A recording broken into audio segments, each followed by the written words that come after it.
हर हर महादेव सभी भक्तों को आप सभी भक्तों का स्वागत है शिव भक्ति सागर में। प्रिय भक्तजनों, आज से माघ का माह शुरू हो चुका है। आप सभी भक्तों को माघ मास की बहुत ही हार्दिक शुभकामनाएं।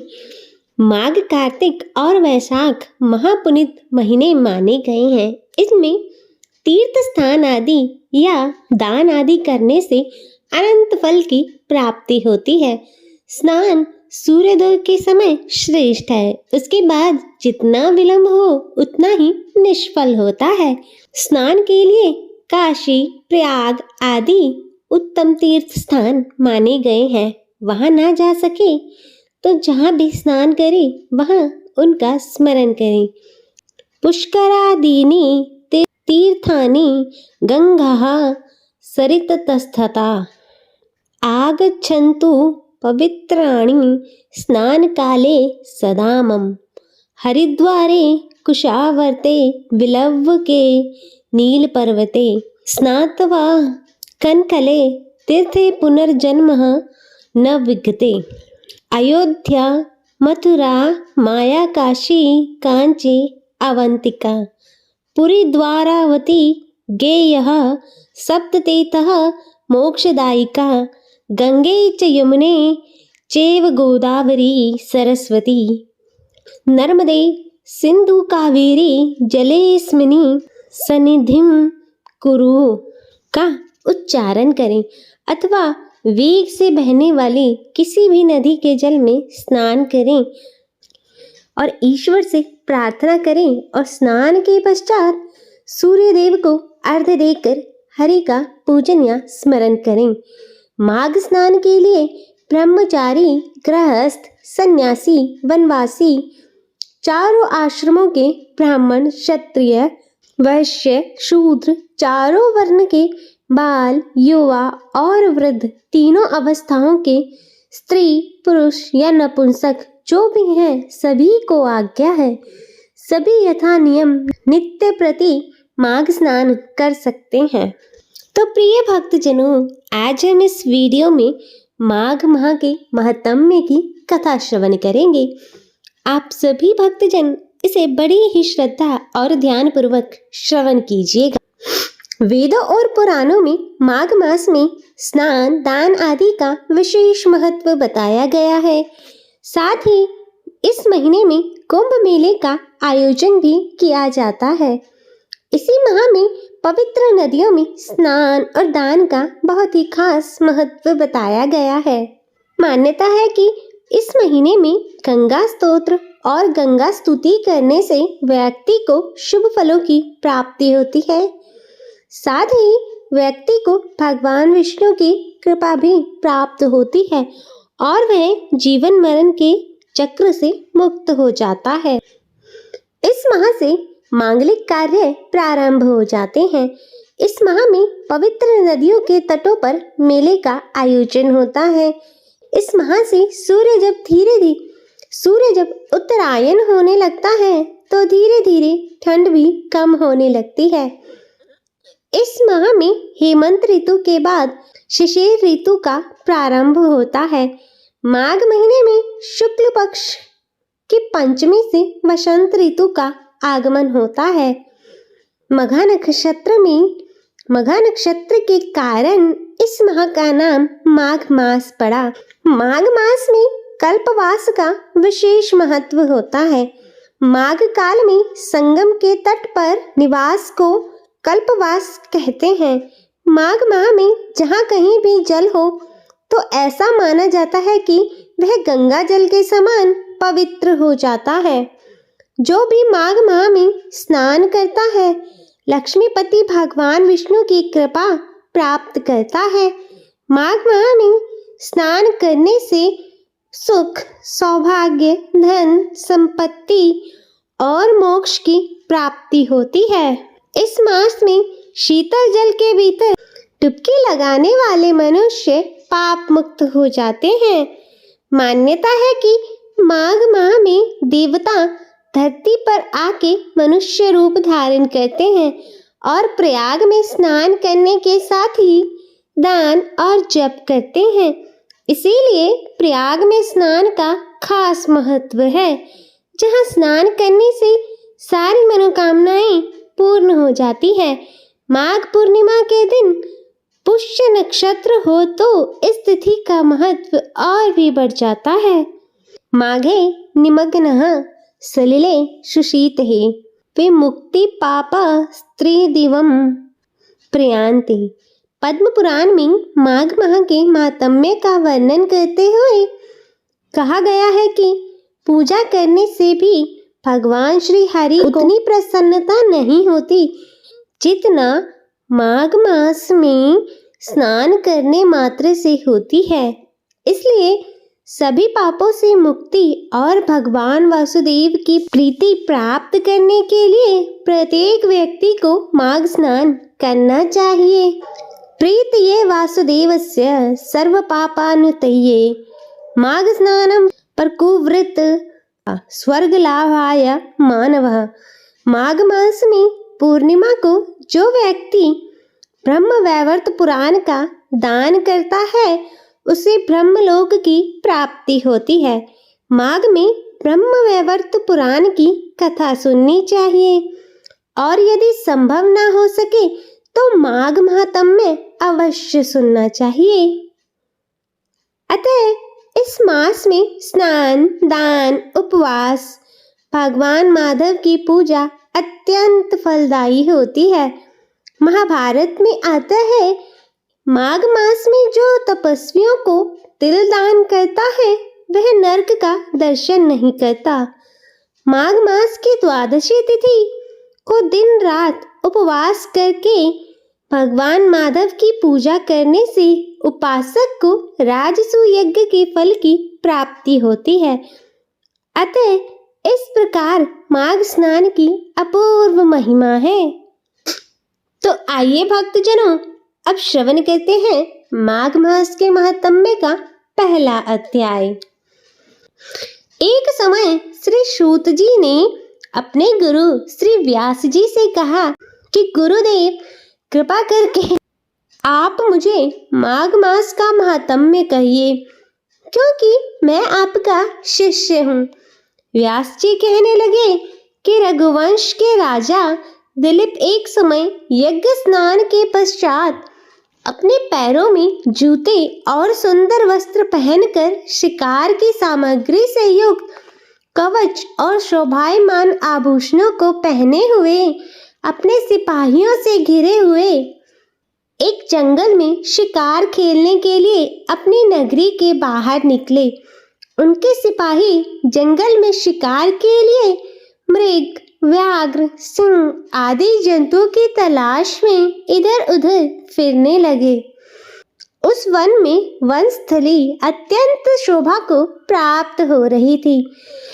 कहीं कहीं मृगों के झुंड फिरते थे, कहीं गीदड़ अपना भयंकर शब्द कर रहे थे, कहीं गेंडों का समूह हाथियों के समान फिर रहा था, कहीं वृक्ष के कोटरों में बैठे हुए उल्लू अपना ध्वनि कर रहे थे, कहीं सिंहों के पद चिन्हों के साथ घायल मृगों के रक्त से भूमि लाल हो रही थी, कहीं दूध से भरी थनों वाली सुंदर गायें घूम रही थी, कहीं पर सुगंधित पुष्प हरी भरी लताएं वनों की शोभा को बढ़ा रही थी। कहीं बड़े बड़े पेड़ खड़े थे तो कहीं उन पेड़ों पर बड़े बड़े अजगर और उनकी केचुलियां भी पड़ी हुई थी। उसी समय राजा के सिपाहियों के बाजे की आवाज सुनकर एक मृग वन में से निकलकर भागने लगा और बड़ी बड़ी चौकड़ियां भरता हुआ आगे बढ़ा। राजा ने उसके पीछे अपना घोड़ा दौड़ाया, परंतु मृग पूरी शक्ति से भागने लगा। मृग कांटेदार वृक्षों के एक जंगल में घुसा और राजा भी उसके पीछे पीछे वन में प्रवेश कर गया, परंतु दूर जाकर मृग राजा की दृष्टि से ओझल होकर निकल गया। राजा निर्जन वन में अपने सैनिकों सहित प्यास के मारे अति दुखी हो गया। दोपहर के समय अधिक मार्ग चलने से सैनिक थक गए और घोड़े रुक गए। कुछ देर बाद राजा ने एक बड़ा भारी सुंदर सरोवर देखा, जिसके किनारे पर घने वृक्ष थे। इसका जल सज्जनों के हृदय के समान स्वच्छ और पवित्र था। सरोवर का जल लहरों से बड़ा सुंदर लगता था।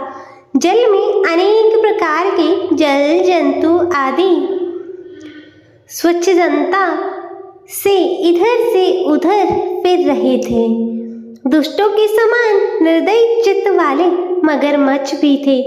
किसी किसी जगह लोभी के समान सिमाल भी पड़ी हुई थी। जैसे विपत्ति में पड़े हुए लोगों को हरने वाली दानी पुरुष के समान यह सरोवर अपने जल से सबको सुखी करता था। जैसे मेघ चातक के दुख को हरता है। इस सरोवर को देखकर राजा की थकावट दूर हो गई। रात्रि को राजा ने वहीं विश्राम किया और सैनिक पहरा देने लगे और चारों तरफ फैल गए।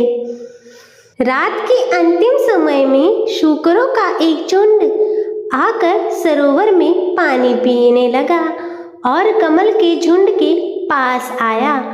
तब शिकारियों ने सावधान होकर शूकर पर आक्रमण किया और उनको मारकर पृथ्वी पर गिरा दिया। उस समय सब शिकारी कोलाहल करते हुए बड़ी प्रसन्नता के साथ राजा के पास गए और राजा बहुत ही प्रसन्न हुआ। के साथ ही अपनी नगरी की तरफ चल पड़ा, जिसका शरीर तपस्या और नियमों के कारण बिल्कुल सूख गया था, जो मृगछाला और वल्कल पहने हुए था और नख रोम तथा केश धारण किए हुए था। राजा ने ऐसे घोर तपस्वी को देखकर बड़े आश्चर्य से उसे प्रणाम किया और हाथ जोड़कर खड़ा हो गया। तपस्वी ने राजा से कहा कि हे राजन, इस पुण्य शुभ माघ में इस सरोवर को छोड़कर तुम यहाँ से जाने की इच्छा क्यों करते हो? तब राजा कहने लगा कि हे महात्मा, मैं तो माघ मास में स्नान के फल को कुछ भी नहीं जानता। कृपा करके आप मुझे विस्तार पूर्वक बताइए। प्रिय भक्तजनों, अब यहाँ से प्रारंभ होता है माघ मास के महात्म्य का दूसरा अध्याय। राजा के ऐसे वचनों को सुनकर तपस्वी कहने लगा कि हे राजन, भगवान सूर्य बहुत शीघ्र उदय होने वाले हैं, इसलिए यह समय हमारे स्नान का है, कथा का नहीं। सो आप स्नान करके अपने घर को जाओ। अपने गुरु श्री वशिष्ठ जी से ऐसे महात्म्य को सुनो। इतना कहकर तपस्वी सरोवर में स्नान के लिए चले गए और राजा भी विधि पूर्वक सरोवर में स्नान करके अपने राज्य को लौटा और रानीवास में जाकर तपस्वी की कथा रानी को सुनाई।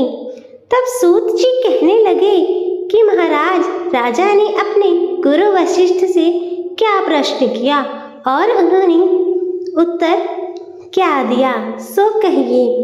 व्यास जी कहने लगे, हे सूत जी, राजा दिलीप ने रात्रि को सुख से सोकर प्रातः समय ही अपने गुरु वशिष्ठ जी के पास जाकर उनके चरणों को छूकर प्रणाम करके तपस्वी के बताए हुए प्रश्नों को अति नम्रता से पूछा कि गुरुजी, आपने आचार, दंड, नीति, राज्य, धर्म तथा चारों वर्णों के चारों आश्रम की क्रियाओं, दान और उनके विधान, यज्ञ और उनकी विधियां, व्रत और उनकी प्रतिष्ठा तथा भगवान विष्णु की आराधना अनेक प्रकार से तथा विस्तार पूर्वक मुझे बतलाई।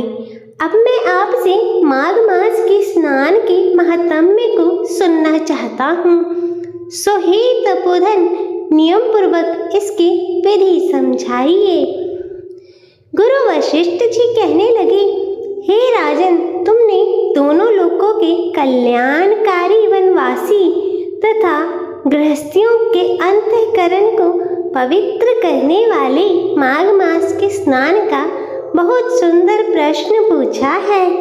मकर राशि के सूर्य में आने पर माघ मास में स्नान का फल गौ, भूमि, तिल, वस्त्र, अन्न, घोड़ा आदि दानों तथा चंद्रायन और ब्रह्मा, कूर्च, व्रत आदि से भी अधिक होता है। साग तथा कार्तिक में जप, दान, तप और यज्ञ बहुत फल देने वाले हैं, परंतु माघ मास में इनका फल बहुत ही अधिक होता है। माघ मास में स्नान करने वाला पुरुष राजा और मुक्ति के मार्ग को जानने वाला होता है। दिव्य दृष्टि वाले महात्माओं ने कहा कि जो मनुष्य माघ मास में सकाम या भगवान के निमित्त नियम पूर्वक माघ मास में स्नान करता है वह अनंत फल वाला होता है। उसके शरीर की शुद्धि, प्रीति, ऐश्वर्य तथा चारों प्रकार के फलों की प्राप्ति होती है। अदिति ने 12 वर्ष तक मकर संक्रांति में अन्न त्याग कर स्नान किया। इससे तीनों लोगों को उज्जवल करने वाले 12 पुत्र उत्पन्न हुए। माघ मास में स्नान करने से रोहिणी, सुभगा, अरुंधति दानशीलता हुई और इंद्राणी के समान रूपवती होकर प्रसिद्ध हुई। जो माघ मास में स्नान करते हैं तथा देवताओं के पूजन में तत्पर रहते हैं उनको सुंदर स्थान, हाथी और घोड़ों की सवारी तथा दान को द्रव्य प्राप्त होता है। अतिथियों से उनका घर भरा रहता है और उनके घर में सदा वेद ध्वनि होती रहती है। वह मनुष्य धन्य है जो माघ मास में स्नान करते हैं, दान करते हैं तथा व्रत और नियमों का पालन करते हैं। और दूसरे के पुण्य के क्षीण होने से मनुष्य स्वर्ग से वापस आ जाता है, परंतु जो मनुष्य माघ मास में स्नान करता है वह कभी स्वर्ग से वापस नहीं आता। इससे बढ़कर कोई नियम, तप, दान, पवित्र और पाप नाशक नहीं है। भृगु जी ने मणि पर्वत पर विधारों को यह सुनाया था। तब राजा ने कहा कि ब्राह्मण, भृगु ऋषि ने कब मणि पर्वत पर विधारों को उपदेश दिया था, सो बताइए। तब ऋषि जी कहने लगे कि राजन, एक समय 12 वर्ष तक वर्षा न होने के कारण सब प्रजा क्षीण होने के कारण संसार में बड़ी उद्विग्नता फैल गई। हिमाचल और विंध्याचल पर्वत के मध्य का देश निर्जन होने के कारण श्राद्ध, तप तथा स्वाध्याय सब कुछ छूट गए। सारा लोक विपत्तियों में फंसकर प्रजाहीन हो गया। सारा भूमंडल फल और अन्न से रहित हो गया। तब विंध्याचल से नीचे बहती हुई नदी के सुंदर वृक्षों से आच्छादित अपने आश्रम से निकलकर श्री भृगु ऋषि ने अपने शिष्यों सहित हिमालय पर्वत पर गए। इस पर्वत की चोटी नीली और नीचे का हिस्सा सुनहरी होने से सारा पर्वत पीतांबरधारी श्री भगवान के सदृश लगता था। पर्वत के बीच का भाग नीला और बीच बीच में कहीं पर सफेद स्फटिक होने से तारों से युक्त आकाश जैसी शोभा को प्राप्त होता था। रात्रि के समय वह पर्वत दीपक की तरह चमकती हुई दिव्य औषधियों से पूरित किसी महल की शोभा को प्राप्त होता था। वह पर्वत शिखाओं पर बांसुरी बजाती और सुंदर गीत गाती हुई किन्नरियों तथा केले के पत्तों की पातकाओं से अत्यंत शोभा को प्राप्त हो रहा था। यह पर्वत नीलम, पन्ना, पुखराज तथा इसकी चोटी से निकलती हुई रंग बिरंगी किरणों से इंद्रधनुष के समान प्रतीत होता था। स्वर्ण आदि सब धातुओं से चमकते हुए रत्नों से चारों ओर फैली हुई अग्नि ज्वाला के समान शोभायमान था। इसके कंदराओं में काम पीड़ित विद्याधरी अपने पतियों के साथ रमन करती हैं और गुफाओं में ऐसे ऋषि मुनि जिन्होंने संसार के सभी कलेशों को जीत लिया है और दिन रात ब्रह्म ज्ञान का ध्यान करते हैं और कहीं एक हाथ में रुद्राक्ष की माला लिए हुए भगवान शिव की आराधना में लगे हुए हैं। पर्वत के नीचे भाग में जंगली हाथी अपने बच्चों के साथ खेल रहे हैं तथा कस्तूरी रंग वाले रंग बिरंगे मृग के झुंड इधर उधर भाग रहे हैं। यह पर्वत सदा राजहंस तथा मोरों से भरा रहता है। इसी कारण इसको हम हेमकुंड कहते हैं। यहाँ पर सदैव ही देवता गुहक और अप्सरा निवास करते हैं। तो प्रिय भक्तजनों, यह था माघ मास के महात्म्य का अध्याय 1 और अध्याय 2। मैं आशा करती हूँ कि आपको यह माघ मास के महात्म्य का अध्याय 1 और 2 पसंद आया होगा।